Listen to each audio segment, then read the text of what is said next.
Գյուղատնտեսության թե ոռոգման ջուրը, թե մտերումների համակարգը ամբողջությամբ վերափոխվելու են, վերանայվելու են։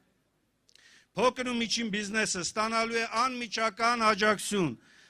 ամբողջությամբ հարկերը հետ են վերադարձվելու փոքր բիզնեսի ներկայացուցիչներին, այն նպատակով, որպեսզի իրենք այդ գումարները ծախսեն, մեծացնեն իրենց բիզնեսը, ստեղծեն նոր աշխատատեղեր, զարգանան եւ կարողանան իրենց ընտանիքին եւ ամենակարևորը իրենց աշխատակիցների բարեկեցությունը հոգալ։ Երկրորդ կարևոր ուղղությունը, տեսեք, Հայաստանը այսօր պետական պարտքի մեջ թաղված է, 15 միլիարդ, շուրջ 15 միլիարդ դոլար պետական պարտք, այդ թվում նաև այլ երկրներին պարտքեր է կուտակել։ Մեր ծրագրային կարևոր դրույթներից մեկն է,